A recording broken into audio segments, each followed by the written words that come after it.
Hello friends, मैं विनय निर्भीक। Friends, आपका एक बार फिर से हमारे चैनल पर स्वागत है।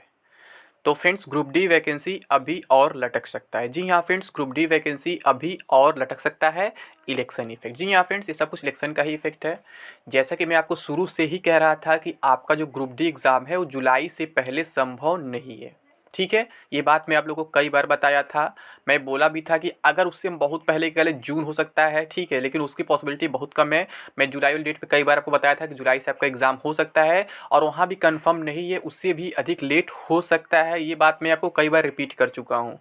यानी कहने का सेंस यही था, या तो जुलाई से एग्जाम स्टार्ट होता, या तो अगस्त या सितंबर से अक्टूबर से, उसके बाद कभी भी होता मैं बोल रहा था, या फिर अगले साल भी जा सकता था। तो अभी जो नोटिस आया है उसमें कहा तो जा रहा है जुलाई से, बट नोटिस में कुछ ऐसा हिंट किया गया है कि जुलाई से भी होना अभी मुश्किल है, और उसके साथ भी कुछ और चीज़ें दिख रही हैं जिसे साफ साफ इंडिकेट किया जा रहा है कि आपका एग्ज़ाम जुलाई में भी नहीं होगा। जी हाँ फ्रेंड्स, मैक्सिमम पॉसिबिलिटी दिख रही है कि जुलाई में भी आपका एग्ज़ाम नहीं होगा, लेकिन इसका मतलब ये नहीं है कि आप इसके पीछे आप अपना टाइम बर्बाद करेंगे, क्योंकि फिर से ट्विटर कैंपेन चलाने की बातें की जा रही हैं। अभी तक लोग मार्च मार्च हल्ला किए थे, और मैं आपसे लगातार कह रहा था फ्रेंड्स कि मार्च अप्रैल में कोई एग्ज़ाम होने वाला नहीं है, बिल्कुल इम्पॉसिबल है, क्योंकि किसी भी प्रोसेस में इतना टाइम लगता है। ठीक है, तो इन लोगों को अपना कोर्स वगैरह बेचना था, तो मार्च का अफवाह फैलाए थे।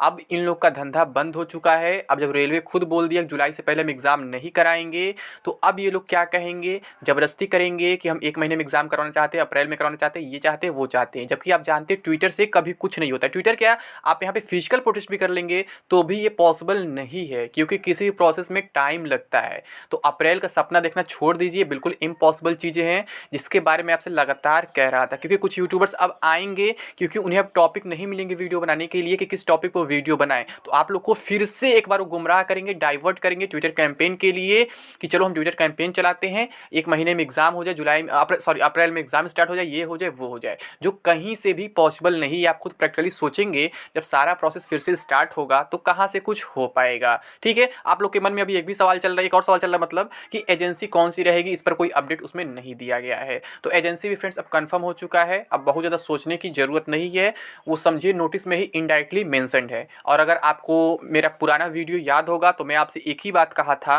कि अगर NSCIT होती एजेंसी, तो जुलाई में आपका एग्ज़ाम स्टार्ट हो सकता है, वो भी जुलाई में तब हो सकता है जब कोविड वगैरह का बहाना ना आए तब। मैं दो कंडीशन बताया था। पहला कंडीशन, एजेंसी NSCIT हो और कोविड वगैरह का बीच में कोई दिक्कत ना आए, तो आपका एग्ज़ाम जुलाई से स्टार्ट हो सकता है। तो अभी जो नोटिस दिया गया है उसी सिचुएशन के बेस पर दिया गया है कि आपकी एजेंसी जो है NSCIT है, और अभी कोविड को मतलब कि यहाँ कंसीडर नहीं किया गया, क्योंकि कोविड फ्यूचर का चीज़ है, आगे क्या होगा वो कोई नहीं जानता है।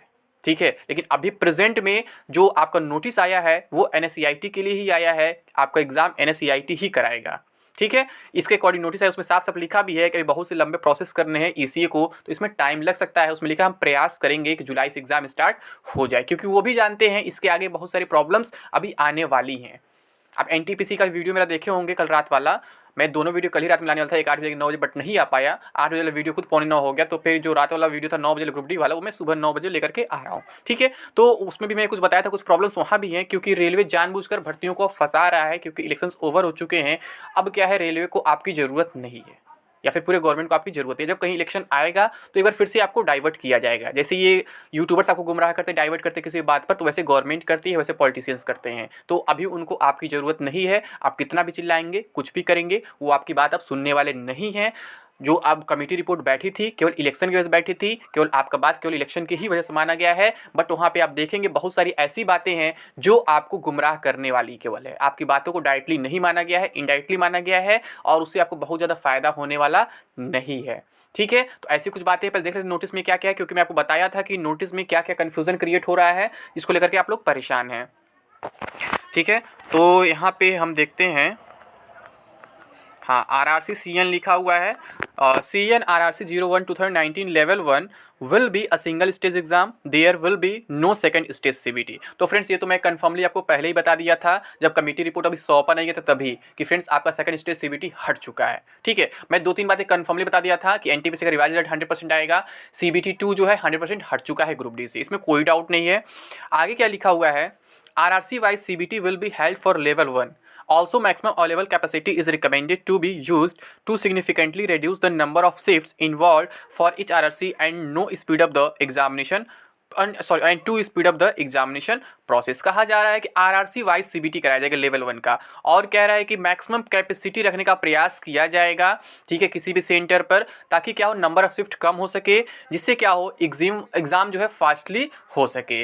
यानी कि इनडायरेक्टली ये कह रहे हैं कि नॉर्मलाइजेशन से भी बचने का प्रयास कर रहे हैं, बट ये पॉसिबल नहीं है, ठीक है, क्योंकि ये लोग अगर आरआरबी वाइज भी एग्जाम कराते हैं, एक आरआरबी का एग्जाम एक दिन में कराना पॉसिबल नहीं है। और ये एक ही केस में पॉसिबल हो सकता है कि एक आरआरबी का एग्जाम पूरे ऑल इंडिया कराया जाए, उसका पेपर अलग कराया जाए, फिर दूसरे आरआरबी का एग्जाम पूरे ऑल इंडिया कराया जाए, उसका पेपर अलग कराया जाए। तो इससे क्या होगा, कैंडिडेट्स परेशान हो जाएंगे जर्नी करते करते, ठीक है। कोई अपना होम सेंटर डाला होगा, मतलब होम बोर्ड, और उसको कहीं और दूर भेज दिया जाएगा सेंटर, तो इससे काफ़ी नुकसान होने वाला है। यानी कहीं ना कहीं ये इनको नॉर्मलाइजेशन करना ही पड़ेगा हर हाल में, चाहे कुछ भी कर लें। नॉर्मलाइजेशन ग्रुप डी में तो नहीं हटने वाला है। हाँ, जो एनटीपी से CBT 2 है वहाँ नॉर्मलाइजेशन से बचा जा सकता है, क्योंकि उसमें कैंडिडेट थोड़े कम रहेंगे, ठीक। आगे क्या लिखा हुआ है, percentile based normalisation which is simple and easy to understand will be used wherever the number of shifts involve are more than 1। कह रहा है कि इस बार जो परसेंटाइल बेस्ड नॉर्मलाइजेशन यूज़ किया जाएगा, जो सिंपल होता है और इजिली जिसे समझा जा सकता है, अंडरस्टैंड किया जा सकता है, ठीक है, उसको यूज किया जाएगा जहाँ पे एक से अधिक शिफ्ट में एग्जाम होगी या उसकी जरूरत होगी।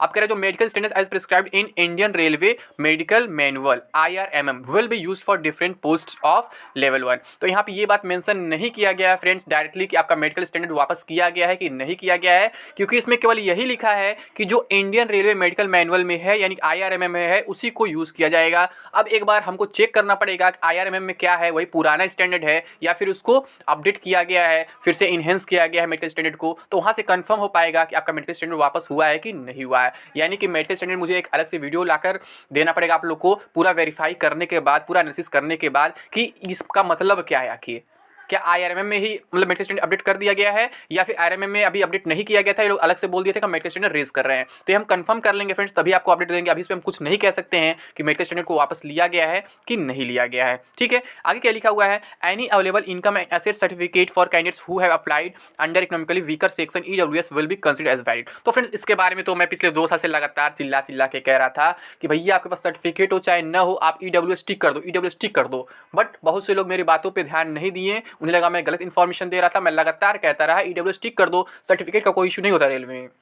आप जब DV के लिए जाओगे तो तत्काल आपको नया सर्टिफिकेट बनवाना ही पड़ेगा, चाहे पास पुराना सर्टिफिकेट हो चाहे ना हो। लेकिन बहुत से लोग अब फंस चुके हैं, अब बोल रहे हैं मॉडिफिकेशन लिंक मंगवाओ, ये करो वो करो, मतलब EWS में चूज कर सकूँ। तो ऐसा नहीं होता है, बार बार रेलवे को मजबूर नहीं कर सकते। हाँ, आपकी गलती है, रेलवे की गलती नहीं है।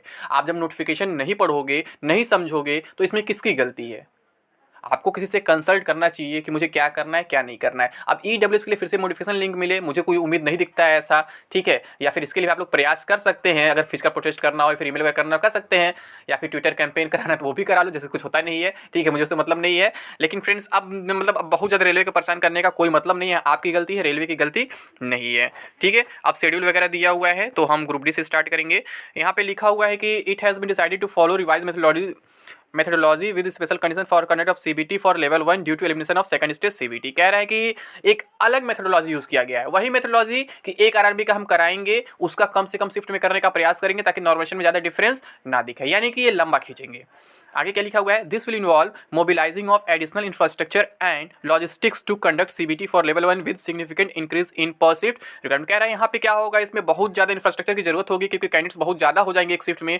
तो यहाँ पे क्या होगा, effort will be made to have the exam conduct agency ECA on board to conduct the CBT for level 1 as early as possible. तो यहाँ पे क्या है कि जो एफर्ट होगा एग्जाम कंडक्ट एजेंसी का बोर्ड के साथ, वो अधिक से अधिक क्या होगा, लोगों को एग्जाम कराने का होगा और जल्द से जल्द कराने का प्रयास होगा। Hence CBT for level 1 is plan to be held tentatively from July 2022 onwards. तो यहाँ पे लिखा गया है, अभी प्लान किया गया है इसके आधार पर कि अगर ये एफर्ट्स में अपने सक्सेस हो जाते हैं तो एग्ज़ाम जुलाई से स्टार्ट हो जाएगा। अगर ये सक्सेस नहीं हो पाते हैं, पूरा अपना प्रिपरेशन कंप्लीट नहीं कर पाते एजेंसी और आरआरबी, तो फिर आपका जो एग्ज़ाम है उससे भी आगे जा सकता है, जिसके बारे में आपसे पहले बता रहा था फ्रेंड्स कि जुलाई से पहले तो बिल्कुल इम्पॉसिबल है।